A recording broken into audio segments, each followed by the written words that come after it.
Hello everyone, welcome back to another Commander review for Magic the Gathering. Thank you guys so much for all your patience while I have been busy with work and getting these videos recorded and edited around my work schedule. It has been absolutely a nightmare, but I'm getting back into it. I'm going to do my best to stay on top of it, to maybe give myself a little bit of a buffer room just in case things stay more busy. What will most likely happen is I will stagger, or I will just add these videos to the chain of my regular Let's Play videos. I'm not sure exactly how it will happen, but either way, I'm going to get these videos out to you guys. I'm going to get back on top of getting videos out on time. But in the meantime, let's talk about our next patron in the patron cycle of Betrayers of Kamigawa set. And today we are talking about the Patron of the Moon, and this is my favorite patron of the patron cycle just because I love Moonfolk, and we'll get more into that in just a second. So Patron of the Moon is a legendary spirit. It's a 5/4. It has a mana value of 7, 5 generic, and 2 blue. It has an awesome keyword called Moonfolk Offering. And essentially, with Moonfolk Offering, you can play this at instant speed by sacrificing a Moonfolk creature and paying the difference between the mana value of the sacrificed Moonfolk and Patron of the Moon. And at the very bottom of this little reminder text, it does specify mana cost includes color. So, if you were to sacrifice a Moonfolk with 3 generic mana and 1 blue mana, then Patron of the Moon would only cost the remaining 2 and 1 blue. So from 7 to 3, which is really awesome. Especially because you can now cast it at instant speed from your hand, or more likely from the command zone if you build this as your commander. Really cool card, and a great way to play it at a very fast rate. It also has the flying keyword, very cool. And then as an activated ability of 1 mana, put up to 2 land cards from your hand into play tapped. And the more eroded text would be put up to 2 land cards from your hand onto the battlefield tapped. Really great way to ramp in blue, but we're probably going to do some fun landfall recursion strategies and shenanigans to take advantage of this ability. So, no card rulings for this commander, very straightforward. Just remember, with the offering ability, you sacrifice a Moonfolk creature to reduce the cost based on the sacrificed creature's mana value, including the colored pips, and it allows you to cast the patron at instant speed.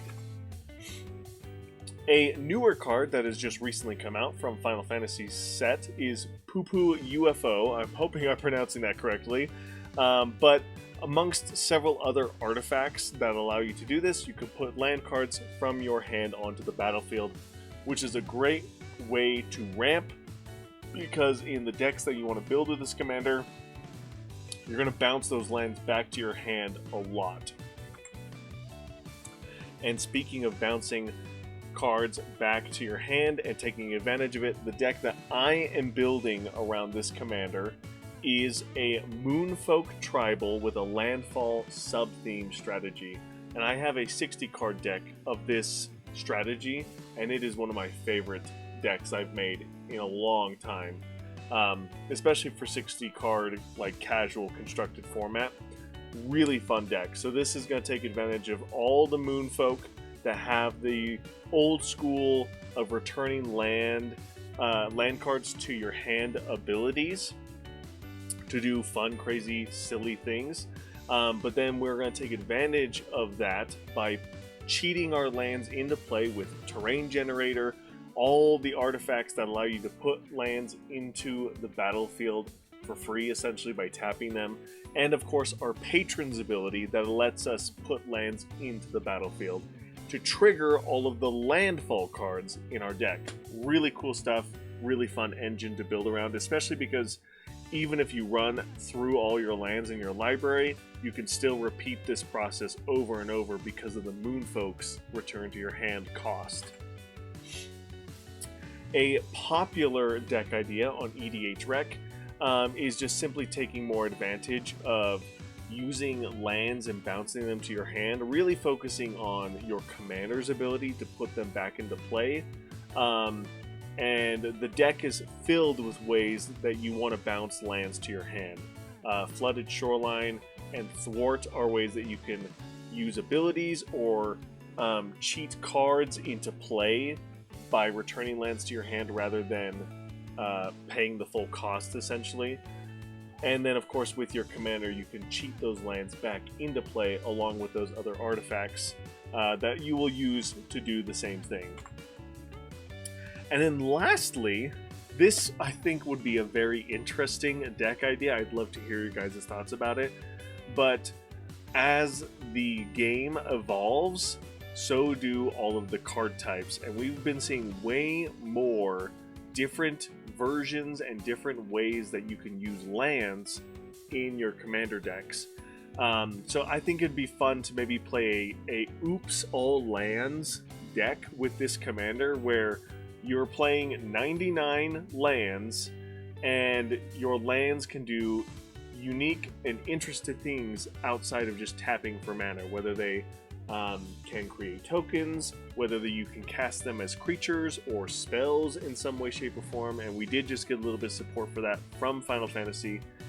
Very interesting idea. I'd love to hear your guys' thoughts about it, but this would be a fun deck to play because there are lands that can let you draw cards, and so you ramp up your card draw as much as possible with lands, and then you use your commander's ability to cheat more lands into play that you can use for other things. Really crazy idea. I'd love to hear your guys' thoughts. And that's going to do it for Patron of the Moon. A really cool card and very popular to play with on EDH Rec, so there's a lot of different deck ideas that you can look at EDH Rec for to get inspiration for a multitude of different deck ideas. That's where I'm going to end this video. If you guys have any comments or questions, let me know in the comment section down below, or if there's anything I missed and I didn't talk about. As soon as we get into the Saviors of Kamigawa set, which is just around the corner, we're going to change up a little bit of how I'm doing the videos, because I want to make these videos just a little bit faster, a little bit shorter. My goal for these videos is to really talk about what the commander is, how the commander works, and the rules for the commander, and then give you a few deck ideas to branch off of and to build with. And part of that is I may be starting to add, maybe not by the time you're watching this video, but in the future I will be trying to start adding deck lists to the videos in their descriptions that you guys can go look at.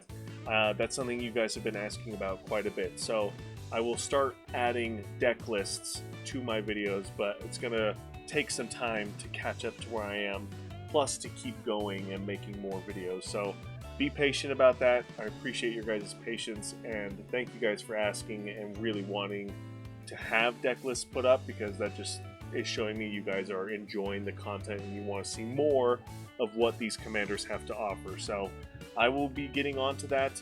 I will be going through things about how I want to do these videos to make them a little bit faster so I can get more videos made for you guys. And I've already started that process in the Saviors of Kamigawa set. So stay tuned for that. Thank you guys so much for watching, and as always, I'll see you in the next one. Bye!